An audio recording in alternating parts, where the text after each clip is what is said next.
Funny, make it loud for Babs Holm. Thank you. Round of applause for Allie and Devin, please. Before this, I was at a bar playing pinball, and this man came up to me and he said, "Oh my gosh, I think it's so cool that you're a woman who plays pinball and drinks beer and has tattoos." And I said, "Is this your first day in Portland?" And it was his first day. And he was really nice, but I was like, "Sorry, man, I don't really have the spoons to talk with a stranger right now. Like, I just don't want to do small talk." And he said, "Cool." And then he kept talking to me. And he was like, "Let's play together. Let's play against each other." And I said, "I don't want to." And he said, "Let's do it." And I said, "No, thank you." And he said, "Let's do it." And I said, "No." And then he said, "How about this? If you win," and he held up a bag of weed. And he said, "I'll give you a bag of weed." I didn't know it still came in bags. And he said, "But if I win, you have to give me your phone number." So I said yes, because I know how to make up a fake number. And we played, and I beat him really easily. It was very embarrassing for him. I did not go easy at all on him. And I kind of felt bad after, like, my fifth multi-ball. Like, maybe I should have gone a little bit easier. But he was a white guy with dreadlocks. And no offense if you're a white guy with dreadlocks, but you look like you love Burning Man more than you hate racism.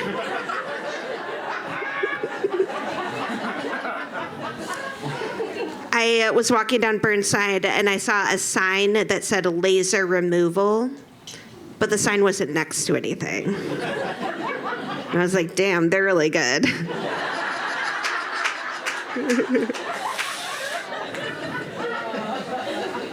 So sometimes people tell me that I come off as immature for my age, and I'm like, I know you are, but what am I?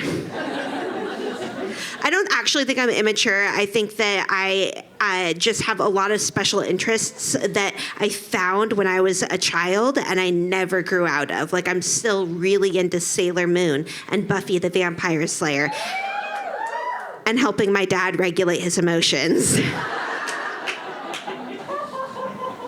Lately, I've been reading a lot of books about dragons. Yeah. I was at a bar and I was reading Fourth Wing. Has anybody heard of it? Yeah, it's so good. And this man came up to me and he was like, "Oh, Fourth Wing, that's like that book that all the horny housewives are reading and masturbating to." And I said, "I think you're thinking of The Common Guide to Poisons." But I do really like dragons, but I realized that the only difference between a dragon girl and a horse girl is that a horse girl might actually get to meet a horse. But I'm not going to get to meet a dragon because they all live in England.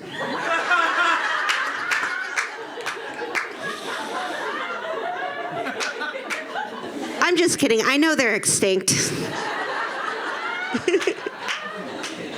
I don't actually associate dragons specifically with England. I was telling a friend this on a hike, that one of the coolest things about dragons is that almost every type of culture has like an idea in their mythology of a dragon. Like, there are dragons in England mythology. There's dragons in Chinese mythology and Japanese and Swedish. And doesn't it make you think that maybe dragons were once real? And my friend said, "Babs, did you bring me into the woods to tell me that you believe dragons are real?" I wish you brought me here to kill me. I work in community mental health. Anybody else overcompensating for their own mental health issues? I've been doing it for almost 5 years now, and I love being a therapist. I've wanted to do it for a very long time, but I did not want to be a therapist in 2026. This our last year of Earth. I think that being a therapist right now is like being the door in the movie Titanic.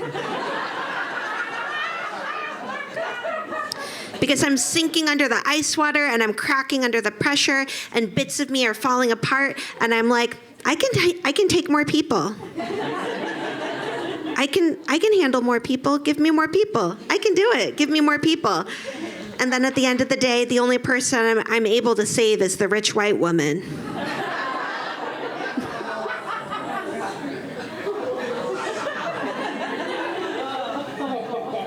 I do think that mental health care is a lot like witchcraft because my parents don't believe in either one. I really like to go to haunted houses. I'm not like Revolution Hall, like fake ones with actors that they pay to be there. And I realized that after working in community mental health, nothing scares me anymore. So I went to a haunted house and this actor came up to me and they were like, I'm crazy. And I said, mental health is a real crisis right now. Let's connect you to some resources. And they said, you don't get it, I killed my mom.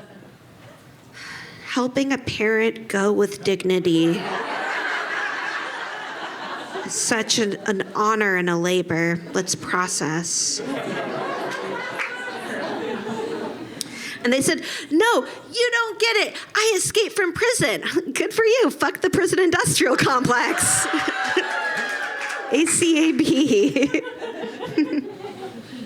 I really like writing jokes, but I have to do a show next week where I have to do impressions, and I'm very bad at impressions. Is it okay if I try impressions on you all? Okay.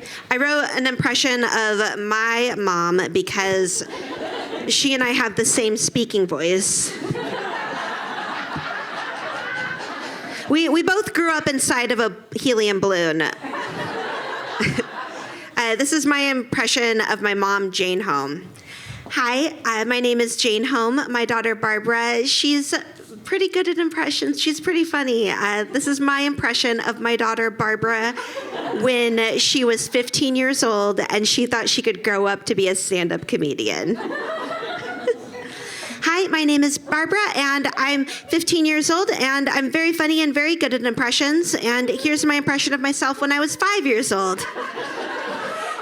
Hi, my name is Barbara, and I'm 5 years old, and I'm the best at impressions, and I'm the funniest, and this is my impression of the Count from Sesame Street. 1, 2, 3. Thank you, that was my impression of the Count from Sesame Street. Thank you, that was my impression of myself when I was 5. Thank you, that was my impression of my daughter, Barbara, when she was 15. Thank you, that was my impression of my mom.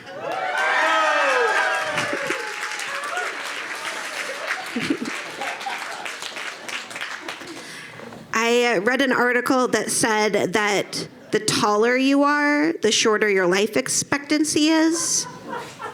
And I was like, damn, babies are going to live forever.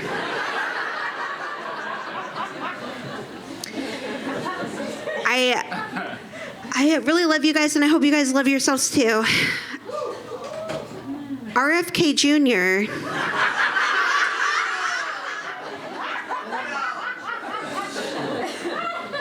RFK Jr. said that everybody with an autism diagnosis belongs on a registry, which is very, very messed up and wrong.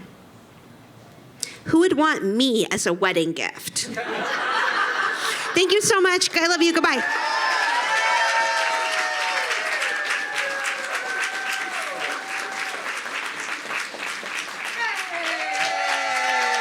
One more time for Babs.